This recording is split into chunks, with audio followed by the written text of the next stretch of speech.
आज का ये वीडियो बहुत ही ज्यादा स्पेशल होने वाला है क्योंकि इस वीडियो के बाद में आप मैथ्स के अंदर मेरी गारंटी है कि आप 80 आउट ऑफ 80 स्कोर करने वाले हो। क्योंकि आज मैं आपको है ना मैथमेटिक्स का full syllabus revision plus of important questions में आज आप लोगों को प्रैक्टिस करवाऊंगा और इस बात की मैं आपको गारंटी देता हूं कि अगर आपने इस वीडियो को एक बार देख लिया तो इसके बाद में आपको कुछ और भी करने की जरूरत भी नहीं है। इसके बाद में चाहे से बुक मत उठाना, सीधे पेपर देने चले जाना, ये मेरी गारंटी है कि तुम 80 आउट ऑफ 80 स्कोर करोगे।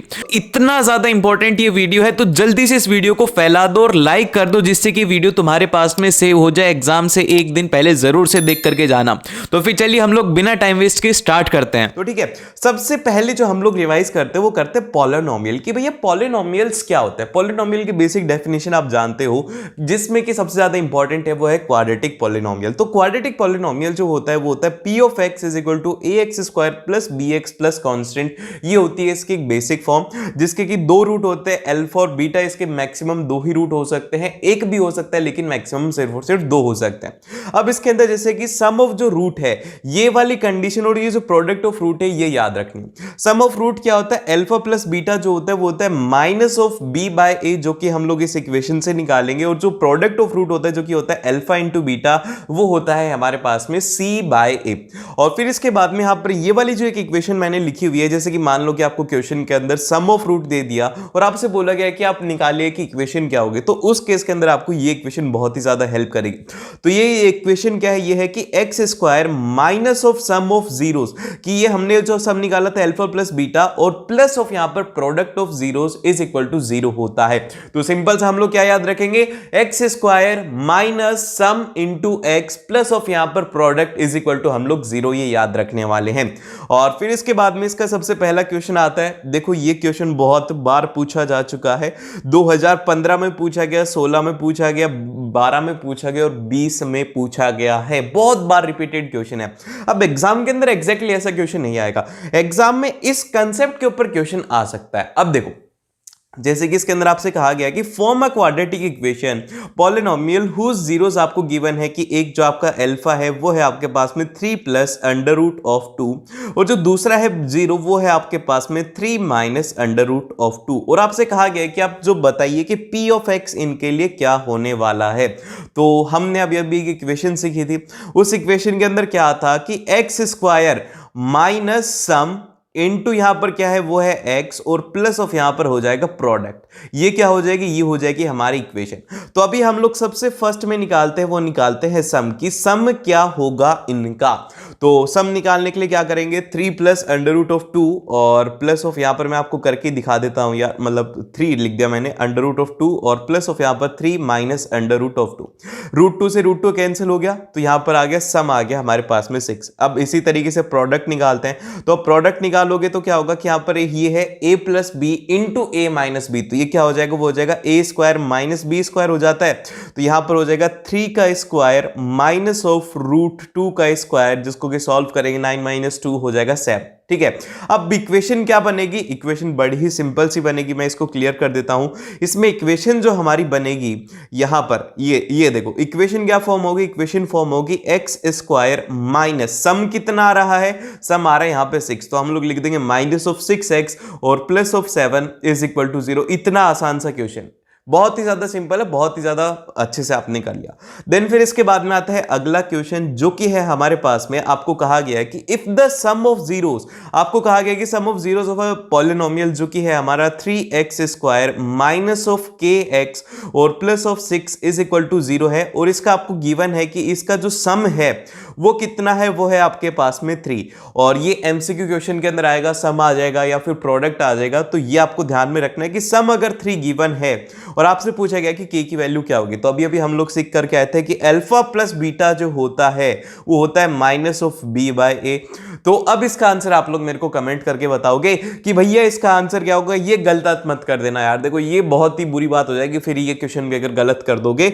बेसिक इक्वेशन है वो वाली कि p of x is equal to यहां पर हो जाएगा ax square plus of bx और प्लस ऑफ कांस्टेंट, यहां से a b की वैल्यू निकालो, पुट करो, जल्दी से k का आंसर कमेंट करके बताओ, जो भी कमेंट करेगा उसको मैं दिल देने वाला हूं। सच्ची में पक्की बात है, करो तो सही, एक बार सॉल्व करो इसको, बहुत ही सिंपल है। देन फिर इसके बाद में अगला जो टॉपिक आता है वो आता है हमारे पास में रियल नंबर। अब देखिए रियल नंबर के अंदर दो चीजें सबसे ज्यादा इंपॉर्टेंट है, दो बेसिक फॉर्मूलाज जिनसे कि एमसीक्यू क्वेश्चन आने की पॉसिबिलिटी होती है।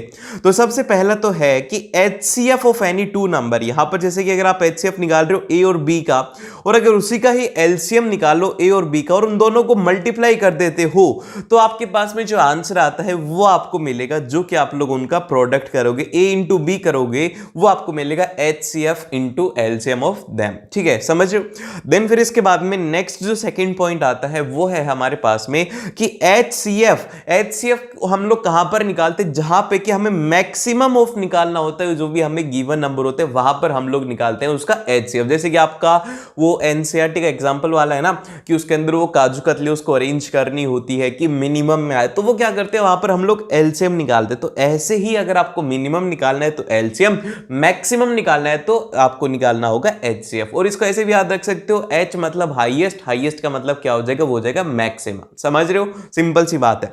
लेकिन अब एग्जाम के अंदर ये थोड़ी आएगा, ये आएगा तो MCQ के अंदर आएगा। लेकिन जो क्वेश्चन आता है, बहुत बार पूछा जा चुका है, वो ये है कि show that the under root of 5 जो है वो एक इर्रेशनल नंबर है। ये आप कैसे प्रूव करेंगे, ये प्रूफ वाला क्वेश्चन आ सकता है, 3 मार्क्स के अंदर ये आएगा। तो आपको कैसे लिखना है, क्या क्या स्टेप्स लिखने हैं, वो मैं आपको बताता हूं।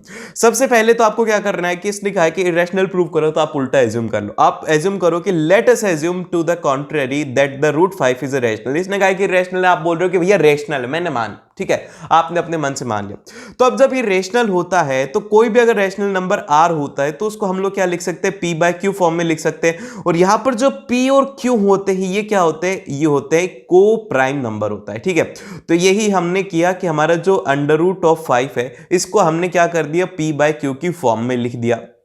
अब इसके बाद में क्या करेंगे, अब इसके बाद में हम लोग कर देंगे कि रूट 5 है, रूट 5 अच्छा नहीं दिख रहा तो क्या करो भैया, इसका स्क्वायर कर दो। तो यही किया हमने कि रूट 5 का स्क्वायर कर दिया और इसका भी स्क्वायर कर दिया। तो यहां से इक्वेशन बनेगी, वो बनेगी p स्क्वायर अपॉन में q square is equal to 5। ठीक है, अब इसके बाद में क्या करते हैं हम लोग, q को इधर भेज देते, 5 को इधर ले आते, तो ये हो जाएगा p स्क्वायर अपॉन में 5 is equal to q square. भैया ये क्यों किया, अभी आएगा समझ में।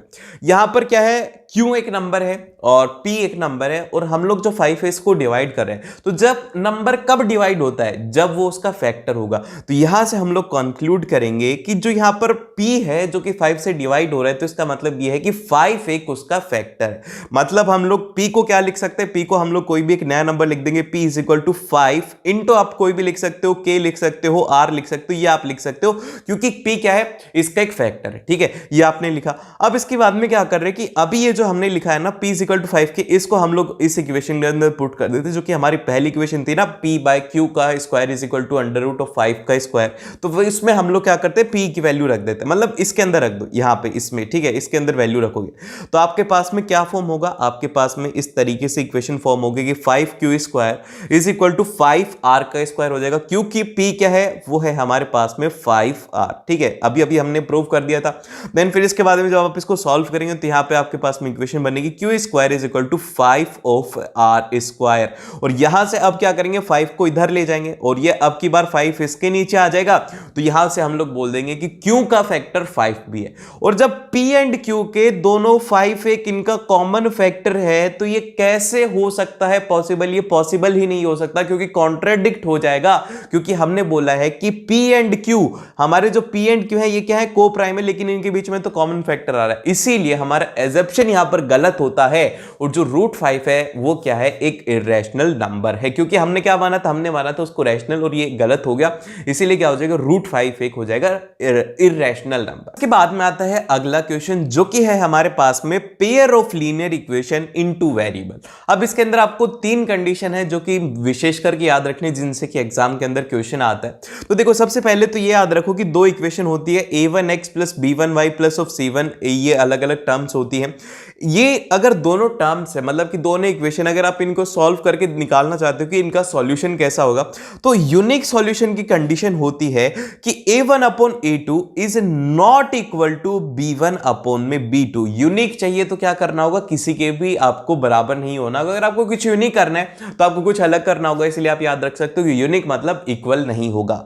और उसी के साथ में अगर आपको नो सॉल्यूशन चाहिए तो एक काम करो कि थोड़ा सा आप कॉपी कर लो और थोड़ा सा बोलो कि मैं कॉपी नहीं कर रहा, तो आपको कोई भी रिजल्ट नहीं मिलेगा। सिंपल सी बात है, a1 upon a2 is equal to b1 upon b2 is not equal to c1 upon में c2। और फिर इसके बाद में आता है अगला, जो कि सबसे ज्यादा इंपॉर्टेंट है, जो कि है हमारे पास में इनफाइनाइट सॉल्यूशन, कि जिसके कि बहुत सारे सॉल्यूशन आ जाएंगे। बहुत सारे सॉल्यूशन कब आएंगे, जब हमारी जो वैल्यू है a1 upon a2 is equal to b1 upon b2 is equal to c1 upon में c2, अगर ये तीनों के तीनों एक साथ इक्वल हो जाते हैं तो यहां पर जो कंडीशन होती है ये होती है हमारे पास में इनफाइनाइट सॉल्यूशन, क्योंकि हमारे बहुत सारे सॉल्यूशन इसके अंदर एग्जिस्ट करने वाले हैं। और एग्जाम के अंदर क्या क्वेश्चन आएगा, एग्जाम के अंदर ये थोड़ी आएगा, ये तो आप लोगों को मैं बता रहा हूं कि एमसीक्यू के लिए इंपॉर्टेंट है, लेकिन एग्जाम के अंदर क्वेश्चन आएगा ये क्वेश्चन है बड़ा ही इंपॉर्टेंट। ध्यान से देखो, इसके अंदर कहा गया है कि the sum of the digit of a 2 digit number is 8। ये देखो, the sum of the digits of a 2 digit number is 8। ये ध्यान से समझना, बहुत ही ज्यादा एक इंपॉर्टेंट क्वेश्चन है। तो हम लोग इसका सॉल्यूशन कैसे करने वाले हैं ये हम लोग देखते हैं। जैसे कि कोई भी एक नंबर बताओ, मैं बोलता हूं कि एक 12 एक नंबर है, तो हम लोग इसको और किस तरीके से लिख सकते हैं, जैसे कि आपने यूनिट और जो 10th डिजिट वाला है वो वाला फंडा समझ सकते हैं, तो वही हम लोग यहां पर यूज में लेंगे। ठीक है, तो यहां पे क्या होता है कि 12 को हम लोग क्या लिख सकते हैं, 12 को लिख सकते हैं, क्योंकि यहां पर जो 1 है ये क्या है, ये है टेंस के ऊपर, और जो 2 है ये क्या है, वंस प्लेस के ऊपर। तो हम लोग इसको लिख सकते हैं कि 1 इंटू 10 और प्लस ऑफ 2 इंटू 1, ये करोगे तो आपके पास में आंसर इसका आ जाएगा। तो अभी हमें भी क्वेश्चन के अंदर यही करना है। ध्यान से देखो कि इसके अंदर कहा गया कि the sum of the digit of a 2 digit number is 8। अब जैसे कि इसका सम क्या हो जाएगा, वो हो जाएगा 1 प्लस 2 जो कि हो जाएगा 3। तो इसी तरीके से हमें एक नंबर को एज्यूम कर लेना, जो कि हम लोग एज्यूम कर लेते हैं एक्स वाई एज्यूम कर लेते हैं। चलो नहीं, एक्स वाई नहीं, वाई एक्स हम लोग एज्यूम करते हैं। वाई और एक्स हमने एक नंबर को एज्यूम किया है, तो हम लोग इसको कैसे लिख सकते हैं, इसको लिखने का बहुत ही ज्यादा सिंपल तरीका है। y को हम लोग कर देंगे 10 से मल्टीप्लाई, और प्लस ऑफ यहां पर क्या कर देंगे, x को कर देंगे 1 से मल्टीप्लाई। ठीक है, ये होगी हमारे फर्स्ट इक्वेशन जो कि हमने बनाया है कि इनको मल्टीप्लाई करके। अब क्वेश्चन के अकॉर्डिंग हमें क्या किया ना, फर्स्ट स्टेटमेंट में हमसे कहा गया है कि सम ऑफ द डिजिट्स, की मतलब क्या क्या डिजिट है, y प्लस ऑफ एक्स, तो ये क्या है, ये है हमारे पास में 8। ठीक है, ये होगी सेकेंड इक्वेशन। अब इसके बाद में थर्ड आता है, and the difference between the number and the number formed by the reversing is 18। की आपका ये जो नंबर है वाई एक्स, अब एक काम करो कि इसको कर दो एक्स वाई और इनका डिफरेंस निकालो, तो आपके पास में जो डिफरेंस आएगा वो आएगा 18 का। तो हम लोग इसको क्या लिख सकते हैं, एक्स वाई को हम लोग लिख सकते हैं भैया कि हो जाएगा 10 ऑफ एक्स प्लस ऑफ यहां पर ये हो जाएगा वाई। ये होगी हमारी इक्वेशन नंबर थर्ड। अब इसमें बोला गया है कि आपको इनका डिफरेंस निकालना है। ठीक है, डिफरेंस निकालना है, तो हम क्या करते हैं कि ये जो इक्वेशन सेकंड है, इससे पहले y की वैल्यू निकाल लेते हैं x की टर्म्स में। तो यहां से हम लोग कह देंगे कि y इज इक्वल टू हो जाएगा 8 माइनस ऑफ x। ठीक है, ये हो गया, ये होगी हमारी नई इक्वेशन, इक्वेशन नंबर, ये होगी हमारी इक्वेशन नंबर फोर्थ। और इसमें कहा गया है कि जो नंबर रिवर्स y, सबसे पहले तो हमारा ओरिजिनल नंबर मतलब कि y ऑफ x minus of X Y जो है, इसकी वैल्यू आपको गिवन है वो है 18। ठीक है, ये आप ध्यान में रखना कि y ऑफ x minus of X Y जो है ये है हमारे पास में 18। ये होगी फिफ्थ इक्वेशन। अब हम इसे सॉल्व करते हैं, इसके अंदर वैल्यूज को पुट करते हैं। तो हम लोग इसके अंदर जब वैल्यूज को पुट करेंगे, जो कि हमारी क्या इक्वेशन थी, वो थी y ऑफ x minus of X Y, तो हम लोग लिख देंगे 10 ऑफ y प्लस ऑफ यहां पर आ जाएगा x, और यहां पर माइनस ऑफ यहां पे हम लोग लिख देंगे 10 ऑफ x, और प्लस ऑफ यहां पे आ जाएगा y is equal to given है 18। ठीक है, अब हम इसको थोड़ा सा सिंप्लीफाई करते हैं, तो ये क्या हो जाएगा, ये हो जाएगा 10y माइनस वाई, तो ये कितना आ जाएगा, ये आ जाएगा 9y, और माइनस ऑफ यहाँ पर 10x है और प्लस ऑफ 9x है, तो ये हो जाएगा 9x इज इक्वल टू हो जाएगा 18, और 9 से हम लोग इसको कैंसिल आउट कर देंगे, यहाँ पे 2 हो जाएगा, तो ये हो जाएगा y minus of x is equal to 2, और हमने यहाँ से वैल्यू निकाली थी y is equal to 8 minus X, तो वही हम लोग यहाँ पे पुट कर देते इस इक्वेशन में, 8 माइनस ऑफ एक्स और minus X is equal to यहाँ पे हो जाएगा 2, और यहाँ से जब आप x की वैल्यू सॉल्व करेंगे तो आपके पास में आ जाएगा 3, इसकी वैल्यू आ जाएगी, ठीक है। और यहाँ से आप y की वैल्यू निकालोगे तो y की वैल्यू हम लोगों ने क्या निकाली थी, वो निकाली थी 8 माइनस ऑफ x, तो यहाँ से y की वैल्यू आ जाएगी, वो आ जाएगी 5। और हमारा जो नंबर फॉर्म होगा, हमने क्या एज्यूम करा था, वो करा था y और x, तो हमारा जो नंबर यहाँ पे फॉर्म होगा वो होगा 53 इसका नंबर है। समझे? थोड़ा अलग सा क्वेश्चन था ना, ऐसे क्वेश्चन एग्जाम के अंदर पूछे जा चुके, 2015 में ये क्वेश्चन पूछा गया था, तो ऐसे क्वेश्चन की भी प्रैक्टिस होना जरूरी है। और फिर इसके बाद में आता है अगला क्वेश्चन, जो कि है हमारे पास में अप स्ट्रीम वाला और डाउन स्ट्रीम वाला। इसमें हमेशा कंफ्यूजन होता है, बहुत बार हमें कंफ्यूजन होता है, तो ध्यान से सुनो, इसके बाद में आपको कंफ्यूजन नहीं होना चाहिए, ठीक है। तो हम लोग क्या बोलते हैं कि अप मतलब कि आप ऊपर जा रहे हो, आप हवा में उड़ोगे तो क्या होगा, आपके ऊपर नीचे फोर्स लगेगी। तो यही याद रखो कि जब कभी भी हम लोग अप स्ट्रीम के अंदर जाते हैं तो जो वेलोसिटी ऑफ बोट होती है उसमें से वेलोसिटी ऑफ जो स्ट्रीम होती है उसको हम लोग सब्ट्रैक्ट करते हैं। और वहीं पर अगर हम लोग डाउन आते, जैसे कि आप छत से नीचे कूदोगे तो आप बहुत ही ज्यादा स्पीड से आओगे, तो स्पीड से आओगे मतलब क्या होगा कि यहां पर इसके अंदर ऐड हो जाएगा। तो हम लोग इसके अंदर कहेंगे कि डाउन के अंदर क्या होगा कि वेलोसिटी ऑफ बोट जो है वो ऐड हो जाएगी वेलोसिटी ऑफ स्ट्रीम के साथ में। ये आपको कंसेप्ट इसमें याद रखना है, ये बड़ा ही सिंपल सा कंसेप्ट है, ये आपको याद रखना है। अब हमारा क्वेश्चन क्या कहता है ये हम लोग देखते हैं। हमारे क्वेश्चन में हमसे कहा गया है कि a boat takes up 4 hours to go 44 kilometre downstream. आपको ना ही कोई स्पीड वगैरह कुछ नहीं दिया हुआ, तो हमारा सबसे पहला काम होगा कि लेट जो हमारी बोट है उसकी स्पीड क्या बोल देते हैं, उसकी बोट की स्पीड बोल देते हैं हम लोग, वो बोल देते हैं v ऑफ b। और जो स्ट्रीम है, स्ट्रीम की हम लोग स्पीड बोल देते हैं, वो बोल देते हैं v ऑफ s, ठीक है, समझ गए। तो यहां पे अभी भी हमने कैलकुलेट करा है कि अप में क्या हो जाएगा, तो हम लोग बोल देंगे v ऑफ अप। जब बोट जा रही है अप स्ट्रीम के अंदर तो हम इसे लिख सकते हैं v of b minus of v of s। और इसके बाद में v ऑफ डाउन के अंदर हम लोग क्या लिख सकते हैं, v ऑफ डाउन में लिख देंगे v of b plus of यहां पर दिया गया v ऑफ s, ठीक है। ये आपको यहां से कैलकुलेट करना है, जो कि आप लोग अच्छे से समझ गए, ये हमने एज्यूम किया। अब इसमें कहा गया कि जब वो डाउन स्ट्रीम जा रहे 44 किलोमीटर तो उसको 4 घंटे लग रहे हैं। तो यहां पे क्या करेंगे भैया, यहां पर बहुत ही सिंपल सा कंसेप्ट है, स्पीड इज इक्वल टू क्या होता है, वो होता है डिस्टेंस अपॉन में टाइम। आपको टाइम कितना गिवन है, वो है 4 आवर्स, और डिस्टेंस कितना है, वो है 44 किलोमीटर। तो बस स्पीड आपने निकाली ली वी डाउन की, तो यहां पे वैल्यू रखो। तो वैल्यू क्या रखेंगे, वो वैल्यू हम लोग रखेंगे v of b minus of v of s is equal to हो जाएगा 44 डिवाइड बाय में आ जाएगा 4। आई थिंक मैंने गलत कर दिया, v ऑफ डाउन में। देखो ऐसी गलती एग्जाम में हो सकती है, तो अगर पीछे वाले पर हो तो घूम करके देख लेना, ठीक है। मतलब एग्जाम के अंदर ऐसी छोटी छोटी मिस्टेक हो सकती है और आंसर गलत हो जाएगा, ठीक है। अब इसके बाद में हम लोग इसको लिखते हैं 44/4 हो जाएगा। क्या सही लिखा है क्या मैंने, पूरा टाइम भी ये, हाँ ठीक है। तो हम लोग लिख देंगे कि v of b plus of यहां पर हो जाएगा v ऑफ s, जो कि है 11। ये होगी हमारी फर्स्ट इक्वेशन। अब सेकंड इक्वेशन के अंदर क्या होगा, जो कि हमारी अप वाली होगी, ये अप वाली है, तो अप वाली के केस के अंदर क्या होगा, v of b minus of v of s is equal to हो जाएगा हमारे पास में कितना डिस्टेंस चल रहा है, ये 20 किलोमीटर जा रहा है। अब 20 किलोमीटर जा रहा है इन द सेम टाइम, ठीक है, कि अब अप स्ट्रीम के अंदर सेम टाइम के अंदर 20 किलोमीटर जा रहा है। तो हम लोग लिख देंगे 20 अपॉन में 4, और यहां से आ जाएगा, वो आ जाएगा v of b minus of v of s is equal to 5। अब देखो दो इक्वेशन है, इनको सॉल्व करना है, सॉल्व करना बड़ा ही आसान है। यहां पर लिखो vb plus of vs is equal to 11, और दोनों को ऐड कर दो, ऐड कर दो, बस ऐड कर दोगे तो क्या होगा कि v ऑफ s से v of s cancel out हो जाएगा। 2vb इज इक्वल टू हो जाएगा हमारे पास में 16, और vb की जो वैल्यू आएगी वो आएगी 8 किलोमीटर पर आवर में आपके पास में वेलोसिटी ऑफ बोट आएगा। अब वेलोसिटी ऑफ बोट को इस इक्वेशन में रखो या इस इक्वेशन के अंदर रखो, आपके पास में जो आएगा 5 प्लस ऑफ यहाँ पर आ जाएगा, मतलब कि क्या कर रहा हूं मैं, हाँ ठीक है, वेलोसिटी ऑफ बोट हमारे पास में है तो -5 करके तो 3 किलोमीटर आ जाएगी वेलोसिटी ऑफ स्ट्रीम, ठीक है। 3 किलोमीटर पर आ गई उसकी वेलोसिटी ऑफ स्ट्रीम की, ये वेलोसिटी ऑफ स्ट्रीम रहने वाली है। और फिर इसके बाद में आता है अगला चैप्टर जो कि है हमारे पास में क्वाड्रेटिक इक्वेशन। अब क्वाड्रेटिक इक्वेशन की सिंपल सी जो इक्वेशन है वो है P of x is equal to A x square plus B x plus constant alpha और बीटा इसके रूट हैं। और इसके अंदर जो इंपॉर्टेंट है वो है इसकी nature of root. Nature of root से क्वेश्चन आता है। तो नेचर ऑफ रूट्स में सबसे पहली जो कंडीशन है वो है कि d इज ग्रेटर देन 0, कि d की वैल्यू अगर 0 से बड़ी होगी तो क्या होगा, इस केस के अंदर रियल रूट एग्जिस्ट करेंगे पर वो इक्वल नहीं होंगे, real and unequal root exist करेंगे।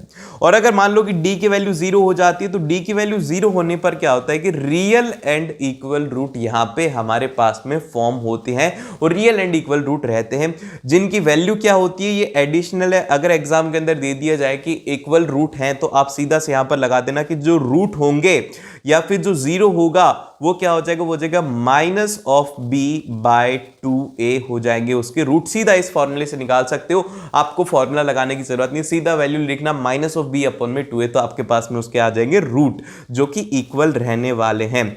देन फिर इसके बाद में अगला जो आता है वो आता है हमारे पास में कि अगर d की वैल्यू 0 से कम हो जाए, अगर 0 से कम हो जाएगा तो कोई सॉल्यूशन ही एग्जिस्ट नहीं करेगा, कोई रूट ही एग्जिस्ट नहीं करेगा, क्योंकि d का मतलब है कि रूट में होता है d और रूट के अंदर d नेगेटिव नहीं हो सकता, इसलिए कोई भी सॉल्यूशन यहां पर एग्जिस्ट नहीं करेगा, रियल रूट एग्जिस्ट नहीं करेंगे, इमेजिनरी होंगे, जो कि आपको याद रखने की जरूरत नहीं है। आप तो सिंपल से याद रखो कि नो रूट विल एग्जिस्ट। अब इसके बाद में नोट करके एक बार थोड़ा सा फॉर्मूला भी देख लेते हैं कि जो हमारा डिस्क्रिमिनेंट होता है वो क्या होता है। ये होता है d is equal to B square minus of 4ac होता है। क्वाड्रेटिक फॉर्मूला जो होता है वो होता है x is equal to minus of B plus minus under root of, इसमें d होता है डिवाइड बाय 2a होता है। बड़ा ही सिंपल है, बहुत ही ज्यादा आसान है, ये आपने याद रख लिया। इसके बाद में आता है अगला क्वेश्चन जिसके अंदर कि हमसे कहा गया है, क्वाड्रेटिक इक्वेशन का क्वेश्चन है, बड़ा ही सिंपल सा, कि find the value of k कि so that 3x square minus of 2kx और plus of 12 has the equal root. Equal root वाली कंडीशन बोली गई है, तो इक्वल रूट के लिए क्या कंडीशन होती है, वो होती है d इक्वल टू 0 करना। अब d की वैल्यू क्या होती है, वो होती है B square minus 4ac is equal to 0। तो अब यहां से a b c की वैल्यू निकालो, सॉल्व करो, बड़ा ही सिंपल सा है। माइनस ऑफ 2k हो जाएगा स्क्वायर इज इक्वल टू, हम लोग 4a लिख सकते हैं, इसको इधर ट्रांसफर कर दिया तो यहां पर हो जाएगा 4 इंटू a की वैल्यू कितनी है, वो है 3 और इसकी वैल्यू है वो है 12। और यहां से जब आपने इसको सॉल्व किया, ये आ गया 4k स्क्वायर और इज इक्वल टू 4 इंटू 36, ये यहां से कैंसिल आउट हो गया, तो k की वैल्यू हमारे पास में आ जाएगा 6। सही है, 6 आएगी वैल्यू, गलत है। अब गलत कैसे हो भैया, यहां पर ध्यान में देखो कि k स्क्वायर है, k square is equal to 36 है, तो यहां पर गलती नहीं करनी है कि जब भी हम लोग इसको खोलेंगे तो यहां पर जो k की वैल्यू आएगी वो आएगी पॉजिटिव एंड नेगेटिव 6, क्योंकि आप पॉजिटिव 6 रख करके देख लो तो भी 36 आएगा, नेगेटिव 6 रख के देख सकते हो तो भी 36 आएगा। तो इसीलिए जहां पर भी स्क्वायर हो वहां पर 2 सॉल्यूशन उसके पॉसिबल होते हैं, तो ये एग्जाम में नहीं लिखोगे तो हाफ मार्क्स कट सकता है। और फिर इसके बाद में आता है अगला क्वेश्चन जिसके अंदर कि हमसे कहा गया है कि find the value of a p for which the one root of the quadratic equation, जो कि हमारी इक्वेशन है p ऑफ X square minus of 14x और plus of 8 is equal to 0, जिससे कि जो हमारा एक तो हो अल्फा और एक दूसरा है बीटा।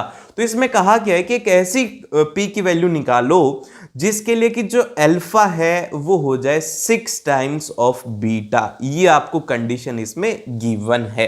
अब हम लोग क्या करेंगे, हमें ये कंडीशन दे दी, हम लोग एक बार लिखेंगे alpha plus of beta, alpha plus beta लिखेंगे, उसके लिए माइनस ऑफ बी बाय ए होगा। बी की वैल्यू क्या है, वो है यहाँ पे minus of 14 minus of 14 divide by में ए जो कि है यहाँ पे पी, ठीक है। और अब हमारे पास में वैल्यू तो है, तो ये क्या हो जाएगा 7 टाइम्स ऑफ बीटा, क्योंकि देखो alpha is equal to 6 beta है तो 1 बीटा होकर के 7 बीटा इज इक्वल टू यहाँ पर हो जाएगा 14 अपॉन में पी, ये कैंसिल आउट हो गया, हो गया 2 टाइम्स। तो हम लोग बोल सकते हैं कि बीटा की जो वैल्यू आई है वो आई है 2 बाय पी, ठीक है। ये आ गई हमारे पास में बीटा की वैल्यू। अब ये जो बीटा की वैल्यू आई है आप इसको पुट कर दो इस इक्वेशन के अंदर, या फिर एक और इक्वेशन हम लोग बनाते, पहले इक्वेशन बनाएंगे फिर उसके बाद में इसको लिखेंगे। और देखो अब हम लोग करेंगे अल्फा इंटू बीटा जो कि हो जाएगा c अपॉन में a, और c की वैल्यू है यहाँ पर वो है 8 और इसकी वैल्यू है वो है p। और फिर इसके बाद में अल्फा और बीटा की वैल्यू रखो तो ये हो जाएगा, अल्फा को हम लोग लिख देंगे 6 बीटा, तो ये क्या हो जाएगा, ये हो जाएगा beta square, 6 beta square is equal to 8 by p। और यहां से आप लोग जो p है उसकी वैल्यू रख सकते हो। p की वैल्यू आ जाएगी हमारे पास में, इसको थोड़ा सा लिख देंगे, p इज इक्वल टू हो जाएगा 2 अपॉन में बीटा। ठीक है, ये हमने लिखा। तो यहां पे हम लोग लिख देंगे p is equal to beta के अपॉन में 2 है ना ये, हाँ मतलब 2 अपॉन में बीटा है, सॉरी यही तो गलती हो रही है, दूसरे पेज में चला जाता है तो ठीक है। अब यहां से आ जाएगा 6 of beta square is equal to हो जाएगा, यहां से इसे कैंसिल आउट हो जाएगा 4 और ये हो जाएगा 4 बीटा, बीटा से एक बीटा कैंसिल आउट हो गई, हो गया 2 और ये हो गया हमारे पास में 3। तो यहां से जो बीटा की वैल्यू आएगी वो आएगी 2/3। ठीक है, ये क्या आ गया, ये आ गया बीटा की वैल्यू। अब बीटा की वैल्यू तो आपके पास में आ गई, आपको p की वैल्यू निकालनी है, तो हमने अभी अभी निकाल रखी है कि p की वैल्यू क्या होगी, वो होगी 2 अपॉन में बीटा। तो p की वैल्यू हमें निकालनी है तो क्या हो जाएगा 2 अपॉन में 2/3 और 2 से 2 कैंसिल आउट हो गया, तो p की वैल्यू यहां से आ गई, वो आ गई 3। इसका एकदम से करेक्ट आंसर होगा। अब इसके बाद में जो नेक्स्ट आता है वो आता है हमारे पास में अर्थमेटिक प्रोग्रेशन। तो देखिए अर्थमेटिक प्रोग्रेशन के अंदर आपको कुछ फॉर्मूला से जो कि याद रखने हैं। सबसे पहला तो कि a जो होता ही होता है फर्स्ट टर्म के लिए, d को हम लोग बोलते हैं a2 माइनस a1 की जो नेक्स्ट सीरीज चल रही है उसमें से पीछे वाले को माइनस करना, तो ये होता है d, कॉमन डिफरेंस कहते हैं इसको। और an जो होता है वो होता है कि अगर आपको मान लो कि एक सीरीज है उसके अंदर nth टर्म निकालने की 1000 टर्म है, उनमें से 900 भी टर्म निकालने, तो वहां पर an को काम में लेते हैं जो कि होता है a plus of n minus 1 into D. और अगर हमें सम निकालना हो n टर्म्स का तो उसके लिए फॉर्मूला होता है, वो होता है n/2 प्लस ऑफ, यहां पर देखो a प्लस ऑफ l लिखा हुआ है, l का मतलब होता है कि लास्ट टर्म। अगर आपको फर्स्ट टर्म और लास्ट टर्म दी हुई है तो आपको सिंपल सा उसका एडिशन करना है। अगर नहीं दिया हुआ तो आपको क्या लिखना होगा, आपको इसके अंदर लिखना होगा 2a plus of n minus 1 into D, इसका फॉर्मूला रहेगा अगर आपके पास में फर्स्ट टर्म और लास्ट टर्म नहीं है तो। और फिर इसके बाद में आता है नेक्स्ट, इसका सबसे पहला क्वेश्चन है। इसके क्वेश्चन के अंदर हमसे कहा गया है कि आपके पास में एक एपी है, एपी भी देखो कैसी है 20 है, फिर उसके बाद में 19.25 है, फिर उसके बाद में यहाँ पर 18.25 है और इसी तरीके से ये सीरीज चलती जा रही है। तो आपको बताना है कि क्या होगा इसका आंसर। तो देखो ध्यान से देखो, ये बहुत ही ज्यादा इंपॉर्टेंट है। तो हम लोग इसको कैसे सॉल्व करेंगे, इसको सॉल्व करने का तरीका बड़ा ही सिंपल है। 0.25 का बात है, जब हम लोग इसको क्या करते हैं 4 से डिवाइड करते हैं जब ये आता है, तो हमें यही करना होगा। सिंपल से क्या करेंगे, हम लोग इसके 0 को हटा देंगे, 192 को हटा देंगे, मतलब क्या करना है सिंपल सा, इसके 0 को हटा देंगे, डिवाइड बाय 100 कर देंगे और इनको कैंसिल आउट करें। ठीक है, 25 से कैंसिल आउट करेंगे तो यहां पे हमारे पास में जो आंसर आएगा वो आएगा यहां पे 77 अपॉन में 4। ये मेरे को कैसे पता लगा कि भैया ये होगा, तो देखो यहां पर देखो 25 है, तो 25 मेरे दिमाग में आया कि 25 हम लोग कैसे बना सकते, तो हम लोग इसको 4 से डिवाइड करेंगे, तो हमें ये क्लिक किया। ठीक है, ये होगी। फिर अगली टर्म क्या है, वो है यहां पर 73 अपॉन में 4। ठीक है, ये होगी इसकी अगली टर्म। अब इसके बाद में हम लोग इसका निकालते हैं इसका कॉमन डिफरेंस। तो हम इसका कॉमन डिफरेंस कैसे निकालेंगे, d इज इक्वल टू हो जाएगा 77 अपॉन 4 माइनस ऑफ हम लोग करेंगे इसमें से 20, तो यहां पे क्या आ जाएगा, आ जाएगा 77 माइनस ऑफ 80/4। तो यहां से d जो आएगा वो आएगा नेगेटिव माइनस ऑफ 3/4। एग्जाम में घबराना मत, अगर d नेगेटिव है, d नेगेटिव हो सकता है, ये आपको याद रखना है। ठीक है, d की वैल्यू आ गई और जो a है इसकी वैल्यू तो है ही हमारे पास में 20। तो हमसे पूछा गया है कि ऐसी टर्म बताओ जो कि नेगेटिव होगी, तो हम लोग इसे कैसे करेंगे, ये देखो। तो an का कहा गया है कि an जो होना चाहिए वो होना चाहिए आपका लेस देन 0 होना चाहिए, तो वही हम लोग करते हैं, an के फॉर्मूला के अंदर वैल्यू पुट करते हैं। a की वैल्यू होगी 20 प्लस ऑफ n हमें निकालना है -1 इंटू डी। डी की वैल्यू क्या है, यहां पर d की वैल्यू जो है वो है आपके पास में माइनस ऑफ 3/4 है इसकी वैल्यू, जो कि होना चाहिए लेस देन 0। ठीक है, अब आप इसको सॉल्व करेंगे, हो जाएगा n-1 और फिर इसके बाद में यहां पर ये नेगेटिव में रखेंगे 3/4, इसको इधर ट्रांसफर कर दे तो ये हो जाएगा माइनस ऑफ 20। अब जब कभी भी नेगेटिव होता है तो यहां पर याद रखना कि नेगेटिव है तो इसके अंदर ये जो साइन है ये चेंज हो जाता है, यही तो ट्विस्ट पॉइंट है इसका। बच्चे देखेंगे और समझ नहीं पाएंगे, इसीलिए यहां पर क्या होता है कि इसका साइन चेंज होगा क्योंकि इसके एक तरफ नेगेटिव है। तो यहां पे हम लोग बोलेंगे कि n-1 3/4 और इज ग्रेटर देन 20। अब इसको सॉल्व करना, यहां से जब आप इसको सॉल्व करेंगे तो n-1 जो आ जाएगा वो आ जाएगा 3 इज इक्वल टू 80, और फिर इसके बाद में हम लोग लिख देंगे 3n इज इक्वल टू, यहां पर हो जाएगा 80 माइनस ऑफ 3 जो कि हो जाएगा 77। n की जो वैल्यू आ रही है वो आ रही है 77 अपॉन में 3 जो कि होगा अप्रोक्सीमेटली 27.5 के करीब करीब रहेगा। तो अब भैया ये तो 27.5, इसका तो आंसर ही नहीं आया।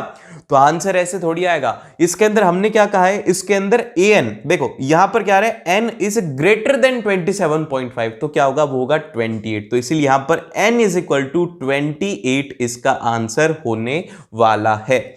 और फिर इसके बाद में चलते हम लोग इसके नेक्स्ट क्वेश्चन की तरफ। नेक्स्ट क्वेश्चन में भी बहुत ही सिंपल है, इसके अंदर आपसे कहा गया है कि the 19th term of an AP is equal to the 3 times of the 6th term and if the 9th term is 19 find the AP। आपको कहा गया है कि जो A19 है वो क्या है, वो है 6 टाइम्स से A6 के, बस ये है। और इसके अंदर कहा गया है कि जो A9 है वो है आपके पास में 19। तो अभी पहले हम लोग A9 से थोड़ा सा कुछ सॉल्व करते हैं, तो ये क्या बोलेंगे, A plus of 8D is equal to हम लोग बोल देंगे 19। ये होगी हमारी पहली इक्वेशन। अब इसको सॉल्व करते हैं, इसके लिए क्या बोलेंगे, A प्लस ऑफ यहां पर 18D और इज इक्वल टू हो जाएगा 6 इंटू हम लोग बोलेंगे A प्लस ऑफ यहां पे हो गया 5D। ठीक है, अब आप इसको सॉल्व करें, तो इसको जब आप सॉल्व करेंगे तो यहां से हो जाएगा हमारे पास में A प्लस ऑफ 18D और इज इक्वल टू हो जाएगा 6A और प्लस ऑफ यहां पर हो जाएगा 30D।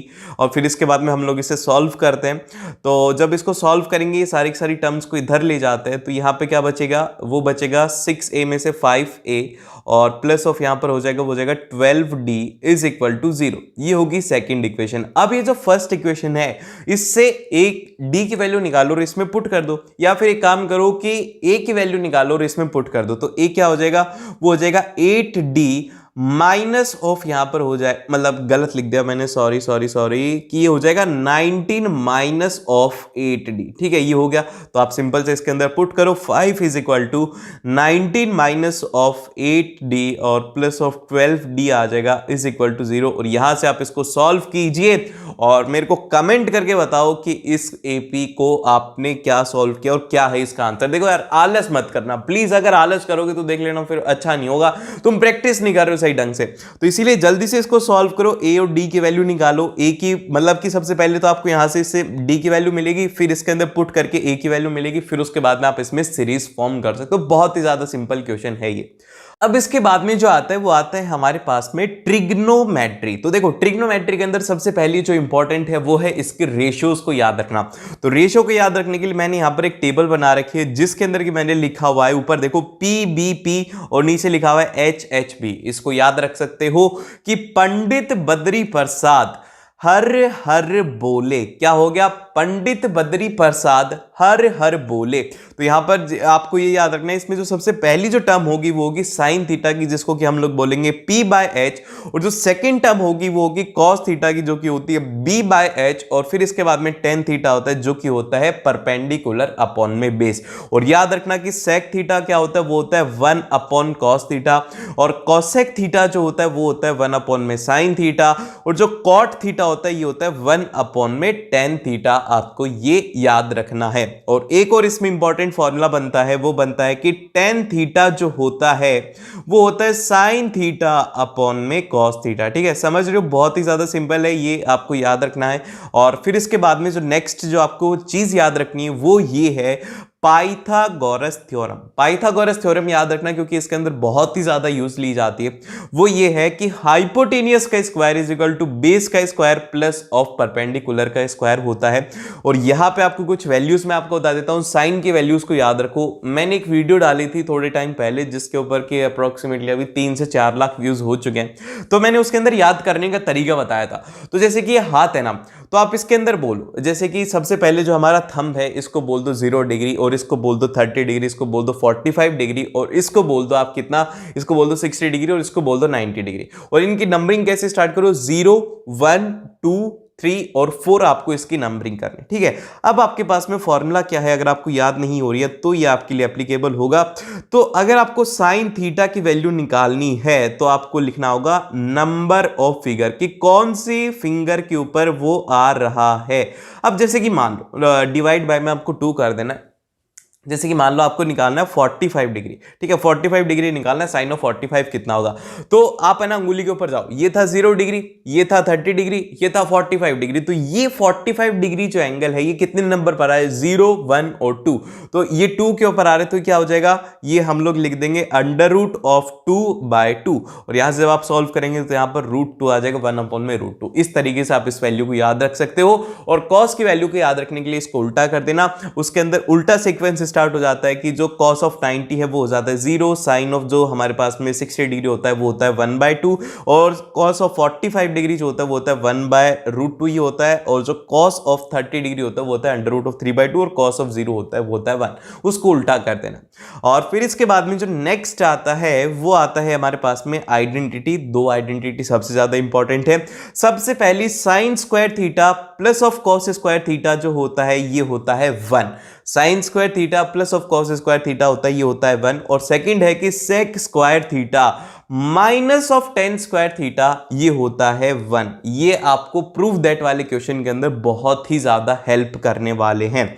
और फिर इसके बाद में जैसे कि अब जो नेक्स्ट आएगा वो आएगा हमारे पास में कि एप्लीकेशन ऑफ ट्रिग्नोमेट्री। तो एप्लीकेशन ऑफ जो ट्रिग्नोमेट्री है इसको ध्यान से देखना। इसके अंदर आपको जो सबसे ज्यादा यूज में आएगा वो आएगा टेन थीटा।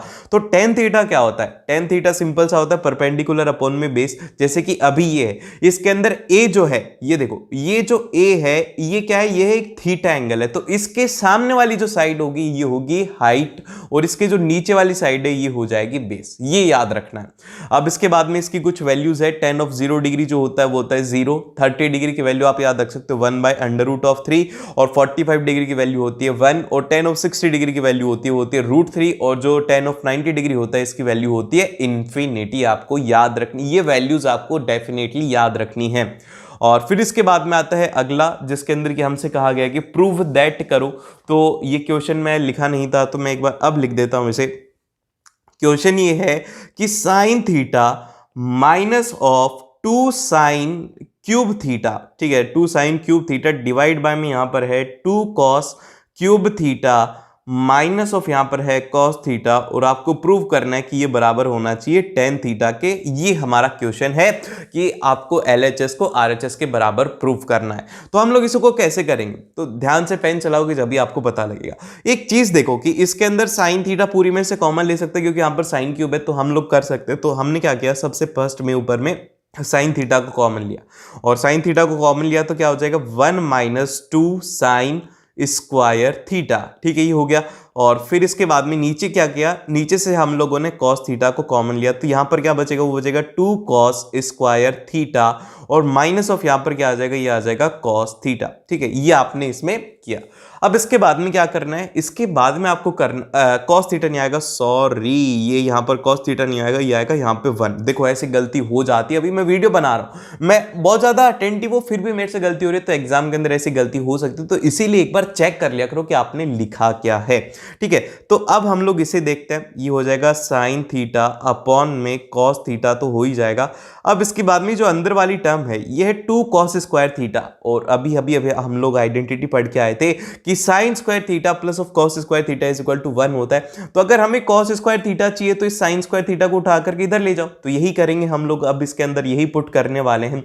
अब हम लोग क्या करेंगे कि 1 - 2 साइन स्क्वायर थीटा जो है इसको हम लोग जो कॉस स्क्वायर थीटा इसको अब हम लोग चेंज करेंगे, ये हो जाएगा 2 × 1 - साइन स्क्वायर थीटा, और ये हो जाएगा -1। और फिर इसके बाद में जब आप इसको सॉल्व करेंगे तो ये बन जाएगा ऊपर वाली टर्म, ये कैंसिल आउट हो जाएगी, और साइन थीटा अपॉन में कॉस थीटा हो जाता है टेन थीटा। तो इसीलिए इसको एक बार सॉल्व करके देखना, पेन चलाना, तो आपको उसके आगे का रास्ता अपने आप दिखने लग जाएगा। और फिर इसके बाद में आता है अगला क्वेश्चन, जो कि बड़ा ही फेमस क्वेश्चन होता है, बहुत बार एमसीक्यू में पूछे जाते हैं ऐसे क्वेश्चन। इसमें कहा गया है कि tan of b is equal to है 12/5। क्या दिया हुआ है, tan ऑफ b है आपके पास में 12/5 है, और कहा गया है कि आपको साइन ऑफ b निकालना है। क्या निकालना है, साइन ऑफ बी निकालना है। तो यहां पर वो वाली टेबल काम आएगी जो अभी भी पढ़ी थी ना कि P B P H H B, तो वही यहां पर काम में आएगी। तो वहां से हम लोग लिख सकते हैं कि जो tan ऑफ बी है ये क्या होता है, परपेंडिकुलर अपॉन में बेस होता है, और यहां पर ये हो जाएगा 12 और 5। और जो हमारा साइन बी है इसके लिए क्या होता है भैया, इसके लिए होता है परपेंडिकुलर अपॉन में हाइपोटेनियस। अब परपेंडिकुलर की वैल्यू तो यहां से 12 आ गई, लेकिन हाइपोटेनियस की वैल्यू तो निकालनी होगी। तो इसकी वैल्यू कैसे निकालेंगे, इसकी वैल्यू निकालेंगे पाइथागोरस थ्योरम से। H square is equal to P square plus of यहां पर हो जाएगा बी स्क्वायर, तो यहां पर क्या आ जाएगा, यह आ जाएगा 144 प्लस ऑफ 25। तो यहां से h की वैल्यू जो आ जाएगी वो आ जाएगी 13। देख रहे हो कितनी फास्ट कैलकुलेशन है, ऐसी कैलकुलेशन आपकी भी होनी चाहिए, क्योंकि 169 होता है अंडर रूट, अरे तुम समझ गए यार। तो इसका वैल्यू आ जाएगा 12/13। इतना आसान आएगा, एमसीक्यू में ऐसे क्वेश्चन आते हैं, तो ध्यान से देखना। अब ये जो क्वेश्चन है इसको ध्यान से देखो, इसके अंदर कहा गया है कि if tan of a plus B is equal to under root of 3 है, and tan of a minus B जो है वो है 1/√3, तो आपको निकालना है a और b की वैल्यू निकालो, और उसी के साथ में आप निकालोगे tan of a into sine of a plus B plus of cos of a into tan of a minus B, आपको वैल्यू निकालनी। तो अब हम इसे सॉल्व कैसे करेंगे भैया, हमें तो आ ही नहीं रहा, tan of a plus B हम तो सिंपल सा देख करके आए थे, आ ही नहीं रहा। अरे तो बहुत ही ज्यादा सिंपल है, थोड़ा दिमाग लगाओ। tan ऑफ मतलब कि tan के कौन सी वैल्यू होती है, जो कि अंडर रूट ऑफ 3 होती है, अंडर रूट ऑफ 3 होती है जो कि वैल्यू। तो यहां पर आप बोलेंगे कि भैया थोड़ा थोड़ा हमें दिख रहा है कि अंडर रूट ऑफ 3 क्या होता है, वो होता है tan ऑफ 60 डिग्री। तो मतलब क्या हुआ कि भैया जो tan के अंदर वाली जो वैल्यू है यहां पर a प्लस बी है, तो वो 60 के बराबर होनी चाहिए। अरे समझ गए ना, tan of a plus B वो क्या होना चाहिए, वो होना चाहिए 60 डिग्री। ये होगी हमारी पहली इक्वेशन। अब दूसरी इक्वेशन के अंदर हमसे कहा गया है कि tan of a minus B is equal to क्या है, वो है 1/√3, जो कि हमारे पास में होता है tan ऑफ 30 डिग्री। तो ये वाली इक्वेशन हमसे कहना चाह रही है कि a माइनस बी की वैल्यू क्या कर दो, वो कर दो 30 डिग्री। ये होगी सेकंड इक्वेशन। अब इन दोनों इक्वेशन को फर्स्ट को सेकंड को ऐड कर दो, तो ये हो जाएगा 2a, b से b कैंसिल आउट हो जाएगा, ये आ जाएगा 90 डिग्री, और a की वैल्यू यहां से आ जाएगी, वो आ जाएगी आपके पास में 45 डिग्री आ जाएगी a की वैल्यू। और अब हम b की वैल्यू निकालेंगे, तो b की वैल्यू क्या आएगी, वो आएगी आपके पास में 15 डिग्री आ जाएगी b की वैल्यू। a और b की वैल्यू आ गई। अब इसके बाद में सिंपल सा tan ऑफ a और b की वैल्यू रख करके पुट करो। इसके अंदर देखो मैं आपको सॉल्व करके दिखाता हूं, ये वाला इसके अंदर पूछा क्या गया है कि tan ऑफ a, और जो कि हमारे पास में आएगा tan ऑफ a कितना है, वो है हमारे पास में आई थिंक कि 45 डिग्री है, और फिर इसके बाद में a 45 है ना, हाँ a 45 डिग्री है, और sine of a plus B कितना था, a प्लस बी था 60 डिग्री। तो साइन ऑफ ये कितना हो जाएगा, हो जाएगा अंडर रूट ऑफ 3/2, और plus of cos of a वो हो जाएगा 1/√2, और इसके बाद में tan of a minus B जो कि है हमारे पास में 1/√3, और इसको सॉल्व करेंगे हमारे पास में आंसर आ जाएगा tan ऑफ a की वैल्यू हो जाएगी 1। तो आंसर जो होगा वो होगा हमारे पास में under root of 3/2 plus of यहां पर आ जाएगा 1/√6। ठीक है, इस तरीके से आपको इसको सॉल्व करना बहुत ही ज्यादा सिंपल है। इसके बाद में आता है अगला क्वेश्चन, जो कि है हमारे पास में सम एप्लीकेशन ऑफ ट्रिग्नोमेट्री से। तो ध्यान से देखो, बड़ा ही सिंपल सा क्वेश्चन है। इसके अंदर कहा गया है कि द एंगल ऑफ एलिवेशन, देखो एप्लीकेशन ऑफ ट्रिग्नोमेट्री से क्वेश्चन आता है तो उसका बस डायग्राम ड्रॉ कर लेना, पूरा काम वहां पे हो जाएगा। तो इसके अंदर कहा गया है कि the angle of elevation of the top of the vertical tower from the point on the ground is 60 degree. कि भैया एक जो ऊपर है टॉप वाले पॉइंट का और जो नीचे वाला पॉइंट है उसका जो एंगल ऑफ एलिवेशन है वो है 60 डिग्री। और एक बात याद रखना कि अगर ऊपर ही ऊपर वाला पॉइंट होगा और नीचे ज्वाइन होगा तो उसका एंगल आपके पास में ज्यादा होगा एज कंपेयर टू जो कि ऊपर होगा हाइट पे, उसका एंगल यहां पे कम होगा। तो यहां पे आप लोगों को कंफ्यूजन नहीं होना चाहिए। फ्रॉम द अनदर पॉइंट जो कि 10 मीटर ऊपर है वहां पर जो उससे एंगल ऑफ एलिवेशन है वो है 45 डिग्री। तो आपको निकालने की हाइट ऑफ टावर क्या होगी। बड़ा ही सिंपल है, आप इसको कैसे सॉल्व करेंगे ये मैं आपको बताता हूं। इसके अंदर आप सबसे पहले सिलेक्ट करेंगे एक ट्रायंगल। ठीक है, एक ट्रायंगल हम लोग लेते हैं सबसे पहले नीचे वाला PTO हम लोग ट्रायंगल लेते हैं। ठीक है, अब इस PTO के अंदर हमने जो नीचे वाली लेंथ मानी है वो मानी है x मीटर, जो PO वाली लेंथ है इसको माना है हमने x मीटर। तो हम लोग यहां पे कहेंगे कि जो tan ऑफ 60 डिग्री है वो क्या हो जाएगा, वो हो जाएगा OT डिवाइड बाय में क्या हो जाएगा, वो हो जाएगा OP। ठीक है, अब इसके बाद में OT की वैल्यू क्या है, OT की वैल्यू है हमारे पास में हम बोल देते हैं इसको पूरी पूरी h बोल रखा है। तो tan ऑफ 60 डिग्री की वैल्यू होती है वो होती है √3 और OT की वैल्यू जो है वो है h मीटर और डिवाइड बाय में कितना है वो है x मीटर। तो ये होगी फर्स्ट इक्वेशन। अब सेकंड इक्वेशन के लिए हम लोग लेंगे दूसरा ट्रायंगल जो कि होगा हमारा ट्रायंगल ATB, इसका ट्रायंगल होगा।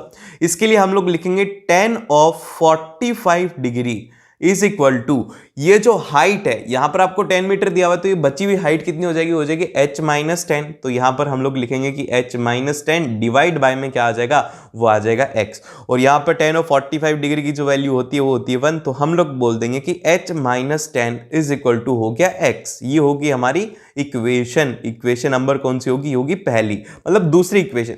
अब ये जो दूसरी इक्वेशन है इसकी वैल्यू को यहां पर डाल दो, x की वैल्यू को यहां पर डाल दो तो क्या हो जाएगा, ये हम लोग इसको देखते हैं कि क्या होगा।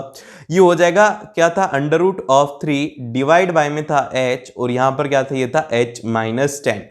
तो आप इसको सॉल्व करेंगे हो जाएगा √3h और minus of 10 √3 is equal to हो जाएगा h और आप h को इधर ले आएंगे तो हो जाएगा √3 माइनस 1 इज इक्वल टू 10 √3। यहाँ पे h आ गया तो हाइट जो आएगी वो आएगी 10√3 डिवाइड बाय में √3 माइनस 1 होगा इसका आंसर। समझ के, बड़ा ही सिंपल है, बहुत ही ज्यादा आसान है। थोड़ी सी कैलकुलेशन आपको इसमें करनी होती है, अलग अलग ट्राइंगल को एज्यूम करना, आसानी से इसको सॉल्व कर जाओगे। के बाद में आता है नेक्स्ट क्वेश्चन जो कि है हमारे पास में कोऑर्डिनेट ज्योमेट्री से। तो कोऑर्डिनेट ज्योमेट्री के अंदर आपको सबसे पहले याद रखना है डिस्टेंस फार्मूला। डिस्टेंस फार्मूला क्या होता है, दो पॉइंट के बीच की डिस्टेंस रहेगी जो कि होगी x2 minus x1 square plus y2 minus y1 square, और ये आपको डिस्टेंस दे देगा, उसका रूट करती है आपके पास में डिस्टेंस आ जाएगा। देन फिर इसके बाद में अगला जो पॉइंट आता है वो आता है सेक्शन फॉर्मूला का, कि अगर एक पॉइंट है जैसे कि a और b एक लाइन सेगमेंट है, इसके अंदर एक p पॉइंट है, इनको एक रेशियो के अंदर डिवाइड कर रहा है m1 रेशियो m2 के अंदर, तो आप p का जो कोऑर्डिनेट है उसको कैसे निकालेंगे तो वो ध्यान से देखिए। इसके अंदर अगर आपको x कोऑर्डिनेट निकालना है तो आपको x कोऑर्डिनेट ही रखने a और b के। तो यहां पर जो m1 है उसको आप करेंगे x2 के साथ में। देखो यहां पर m1 रेशियो ये वाला है, लेकिन हम क्या करेंगे कि m1 को x2 के साथ में मल्टीप्लाई करेंगे और m2 को हम लोग x1 के साथ में मल्टीप्लाई करेंगे। ये याद रखना कि m2 x1 के साथ में होगा और m1 x2 के साथ में होगा, और यही y के अंदर भी फॉलो होगा। तो ये हो जाएगा m1 x2 plus of m2 x1 divide by में आ जाएगा m1 प्लस m2, और जो p ऑफ y होगा ये होगा m1 y2 plus of m2 y1 divide by में आ जाएगा m1 प्लस ऑफ m2। अब इसके बाद में आते हैं इसका सबसे पहला क्वेश्चन, जिसके अंदर कि हमसे कहा गया है, क्या कहा गया है कि एक पॉइंट p है। P क्या है, P एक पॉइंट है जो कि है हमारे पास में k-1, 2, जो कि एक इक्वी डिस्टेंस है। एक पॉइंट है हमारा B और एक है पॉइंट B, ठीक है। ये इससे इक्वी डिस्टेंस के ऊपर है कि मतलब 1:1 का मामला है इनमें, और इसमें कहा गया है कि आपको k की वैल्यू निकाल। बड़ा ही सिंपल है यार। इसके अंदर सबसे पहले तो हम लोग इसकी वैल्यू लिख देते, वो लिख देते 3k और यहाँ पे हम लोग लिख देंगे k5, ठीक है। k5 हो गया इसकी वैल्यू। तो हम यहाँ पे बोल सकते हैं कि जो आपकी डिस्टेंस होगी P से लेकर के A तक की और जो P से लेकर के B तक की डिस्टेंस है ये यहां पर बराबर होगी, ठीक है। ये हम बोल सकते हैं, बड़ा ही आसान है, ये बोल सकते हो। अब जब आपने ये कहा तो इसको सॉल्व करो भैया, ये क्वाड्रेटिक के अंदर जाएगा। ध्यान से देखना, P A is equal to P B करना है, तो हम यहां पर पी ए की वैल्यू निकालते हैं। पी ए की वैल्यू क्या होगी, ये हो जाएगा अंडर रूट, ठीक है। और यहां पे हम क्या करेंगे, वो करेंगे अंडर रूट ऑफ, ये एक सेकंड एक काम करते हैं, इसके अंदर अंडर रूट आ रहा है ना, तो अंडर रूट को हटा देते हैं। तो हटाने के लिए क्या करेंगे, इन दोनों तरफ स्क्वायर कर देंगे, तो हम बोलेंगे कि P A square is equal to P B square, जिससे कि रूट हट जाएगा और हम लोग सीधी वैल्यू इसके अंदर रख देते हैं। तो ये इक्वेशन बन रही है P A square is equal to P B square. तो आपको रूट लगाने की जरूरत नहीं, सीधी वैल्यूज रखो और आपके पास में आंसर होगा। तो हम इसको सीधा लिखते हैं, इसका अगले वाला पॉइंट जो कि होगा हमारे पास में पी ए का स्क्वायर इज इक्वल टू हो जाएगा पी बी का स्क्वायर। तो हम लोग यहां पे सीधी सी वैल्यू रखते हैं पी और पी बी की, तो यहां पर हो जाएगा के -1 माइनस ऑफ 3 का होल स्क्वायर। क्यों हो जाएगा, क्योंकि हम जा रहे हैं पी ए को, तो पी ए के अंदर क्या हो जाएगा, ये जो पॉइंट है पी, ये क्या है, ये है x2 और जो a है ये क्या है, ये है x1। तो ये हो जाएगा k -1 -3 और फिर इसके बाद में आ जाएगा x2 - x1 मतलब मतलब क्या हो रहा है, मतलब y2 माइनस y1, तो y2 माइनस y1 के लिए क्या हो जाएगा, ये आ जाएगा 2 माइनस k का होल स्क्वायर। और इसको जब आप सॉल्व करेंगे इधर वाले को, तो इस इक्वेशन के लिए हम लोग लिखेंगे k minus 1 minus of k का होल स्क्वायर प्लस ऑफ यहां पर आ जाएगा 2 माइनस 5 का होल स्क्वायर। ये तो सिंपल सा फॉर्मूला है, डिस्टेंस फॉर्मूला वही लगाए और कुछ भी नया नहीं गया। और इस इक्वेशन को आपको सॉल्व करना है, इस इक्वेशन को सॉल्व करो तो आपके पास में एक इक्वेशन बनेगी, मैच कर लेना, थोड़ा सॉल्व करो, कष्ट दो अपने हाथों को। तो यहां पर आएगा k square minus of 6k plus of 5 is equal to 0। ये बन गई क्वाड्रेटिक इक्वेशन और इसको सॉल्व करना है। तो यहां से आपके पास में इसके दो रूट आएंगे, k माइनस 1 और k माइनस 5। तो आपके पास में दो वैल्यूज आ जाएंगी k की, कि k इज इक्वल टू 1 भी हो सकता है और k इज इक्वल टू यहां पर 5 भी हो सकता है। ये आपको अच्छे से याद रखना है कि दो वैल्यू आ सकते हैं क्वाड्रेटिक इक्वेशन में, क्वेश्चन पूछा जा सकता है तो ये कोऑर्डिनेट का, लेकिन इसके अंदर क्वाड्रेटिक घुसा दिया गया है। और फिर इसके बाद में आता है इसका अगला क्वेश्चन, जिसका कि कंसेप्ट थोड़ा सा हटके है, तो ध्यान से सुनना। इसके अंदर कहा गया है कि फाइंड अ पॉइंट P, कि एक पॉइंट P निकालो ऑन द y एक्सिस, के एक y एक्सिस के ऊपर पॉइंट P निकालो which is a equi distance from the point A, और B से इक्वी डिस्टेंस के ऊपर हो, और and also find the distance of AP, ये निकाल। लेकिन यहां पर गलती ये, मतलब कि ट्विस्ट ये है कि आपको जो पॉइंट है वो गिवन है y एक्सिस के ऊपर। तो आप क्या करोगे, आप कुछ भी नहीं, आप तो ये इग्नोर कर दोगे। आप क्या करोगे कि भैया अभी तो आपने करवाया था P इक्वल टू P भी करेंगे और वही फॉर्मूला लगा देंगे। अरे नहीं लगाना, यहां पर मेहनत नहीं करनी। क्यों नहीं करनी? क्योंकि इसके अंदर कहा गया है y एक्सिस के ऊपर है। y एक्सिस का मतलब क्या है कि उसका जो x कोऑर्डिनेट है वो तो ऑलरेडी 0 है ना भाई, तो x कोऑर्डिनेट 0 है, तो आपको इसमें मेहनत ही नहीं करनी। आपको सिर्फ और सिर्फ जो हमारा p है वो हो जाएगा 0, y, और y कोऑर्डिनेट निकालना है। तो y के लिए फॉर्मूला लगाओ और आपके पास में आंसर आ जाएगा। तो यहां पे जो आपके पास में आंसर आएगा, p के जो कोऑर्डिनेट हो जाएंगे वो हो जाएंगे आपके पास में 0,2 इसके कोऑर्डिनेट होने वाले हैं। p के आप सॉल्व करना, डिस्टेंस फॉर्मूला लगाना, आपके पास में आंसर आ जाएगा। और इसके अंदर कहा गया डिस्टेंस ऑफ AP निकालो, तो a और p के बीच में आपको डिस्टेंस फॉर्मूला लगाना है। तो यहां से आपके पास में जो आंसर आएगा, आंसर बता देता हूं यार, कैलकुलेशन है, कैलकुलेशन करेंगे तो टाइम ज्यादा खराब होगा। तो यहां पर हमारे पास में AP की जो वैल्यू आएगी वो आएगी √52 आएगा इसका डिस्टेंस। ठीक है, मैच कर लेना अपना आंसर। इसके बाद में आता है अगला क्वेश्चन, जो कि है हमारे पास में सर्कल से क्वेश्चन है। देखो सर्कल के मैं आपको बताऊं तो सर्कल के NCERT के जितनी भी एक्सरसाइज है ना वो कर लेना, और जो ट्राइंगल है, ट्राइंगल की भी आपको NCERT ही करनी है। इसके क्वेश्चन सुन के अलावा कोई से भी नहीं आते। तो ट्राइंगल और सर्कल के लिए अगर प्रॉब्लम आ रही है तो NCERT को एक बार पूरा सही ढंग से कर लो, वापस से अच्छे से एग्जाम के अंदर हर एक क्वेश्चन हो जाएगा। तो इसके अंदर क्या कहा गया है, इसके अंदर कहा गया है कि in the figure from an external point, जो कि है हमारा P, दो टेंजेंट ड्रॉ करी जाती है, PT और PS are drawn on the circle with the centre O and उसकी रेडियस है R। और यहां पर कहा गया है जो OP है उसकी डिस्टेंस है 2R, और आपको दिखाना है कि OT, मतलब कि प्रूव करना है OTS इज इक्वल टू हो जाएगा, OTS is equal to 30 degree. भैया OTS और OST इनकी जो वैल्यू है वो होनी चाहिए 30 डिग्री। तो आप इसको कैसे प्रूव करेंगे, स्टेप वाइज मैं आपको इसको बताता हूं। ठीक है, तो ये हो गया हमारा डायग्राम। और इसके अंदर सबसे पहले हम लोग मानेंगे जो टॉप है TOP, कौन से वाला एंगल, ये वाला जो एंगल है, हम लोग क्या मतलब यार, क्या एक बार अच्छे से, ये वाला जो एंगल है ये क्या बोल देंगे, ये बोल देंगे हमारे पास में theta. And at the point of contact, जहां पर ये पॉइंट ऑफ कांटेक्ट होता है इसके ऊपर ये जो एंगल है ये कितना होता है भाई साहब, ये होता है 90 डिग्री। तो यहां से इसीलिए आ जाएगा OTP 90 डिग्री।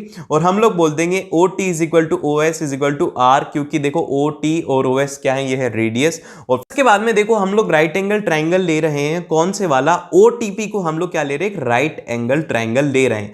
तो अब इस राइट एंगल ट्राइंगल के अंदर हम लोग क्या करते हैं कि cos थीटा को लिखते हैं। तो cos थीटा क्या होता है, वो होता है बेस अपॉन में हाइपोटेनियस। तो अब इसके लिए बेस क्या हो जाएगा, वो हो जाएगा OT, इसके लिए बेस हो गया। हाइपोटेनियस क्या हो जाएगा इसके लिए, वो हो जाएगा OP, इसके लिए हाइपोटेनियस हो गया। तो हमने लिखा cos थीटा is equal to OT upon में OP हो गया।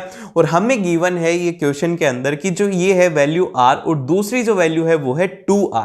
तो हमने इसको सिंपल सा पुट किया, तो यहां से थीटा की जो वैल्यू आ गई वो आ गई 60 डिग्री। और यहां से हम लोग कह सकते हैं कि जो हमारा एंगल है ये वाला तो कितना हो गया 60 डिग्री, और जो हमारा एंगल TOS है ये टोटल एंगल, मतलब कि ये सिमेट्रिकल होते तो ये अगर एंगल 60 है तो ये वाला एंगल भी 60 होगा, तो टोटल मिला करके कितना हो जाएगा, वो हो जाएगा 120 डिग्री। तो 120 डिग्री हो जाएगा इसका आंसर।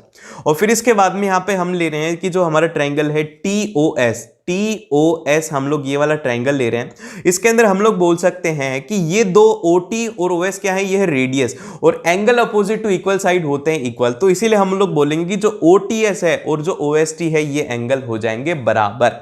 और फिर इसके बाद में TOS के अंदर हम लोग जो प्रॉपर्टी होती है कि तीनों का सम 180 होता है, तो वो हमने लगाया।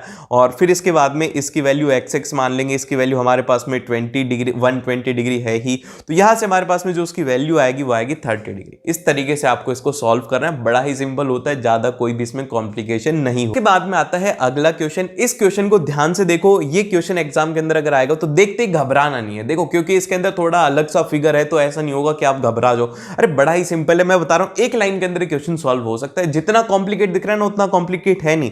इसके अंदर कहा गया कि ये जो आपको शेडेड एरिया दिख रहा है, मैं एक बार शेड भी कर देता हूं, ये वाले एरिया का आपको निकालना है कि कितना इसका एरिया होगा। तो करोगे क्या, मैं आपको बताता हूं कि एरिया आपको निकालना है, ठीक है। एरिया निकालने के लिए क्या करोगे, सबसे पहले तो क्या करो कि ये जो ऊपर वाली डिस्क है ना, इसका पूरी का एरिया लिख दो, ठीक है। सबसे पहले तो इस पूरी डिस्क का एरिया लिख दो। तो यहां पर हम लोग लिख देंगे कि area of a large disc, क्योंकि दूसरी डिस्क भी तो है, area of a large disc, ठीक है। और फिर उसके बाद में ये जो नीचे वाली है इसका भी हमें एरिया चाहिए, तो इसीलिए हमने क्या लिख दिया कि plus of area of smaller disc, ठीक है। Area of smaller semi circular disc है, तो ये हमने लिख दिया। और अब इसमें से हमें घटाना क्या है, ये छोटे छोटे दो एरिया घटाना है, ठीक है। ये क्या करने, छोटे छोटे दो एरिया को घटाना है, जिसको हम लोग अलग कलर से मार्क कर देते, ये वाला एरिया, ठीक है। तो हम क्या करेंगे, माइनस ऑफ 2 टाइम्स, मैं अगले पेज पे ही लिख देता हूं ताकि तुम्हें अच्छे से समझ में आए। तो एरिया इज इक्वल टू क्या था, एरिया ऑफ अ बिग, और प्लस ऑफ यहां पर क्या था, area of a small disc, और फिर इसके बाद में हमें माइनस करना था 2 times of area of a smaller, very smaller disc, ठीक है। आप उसका नाम भी लिख सकते हो, इनका नाम क्या है, इनका नाम अलग अलग है, मैं तो मिटा ही दिया, CSD, और एक वाली का है वो है AQB, ठीक है।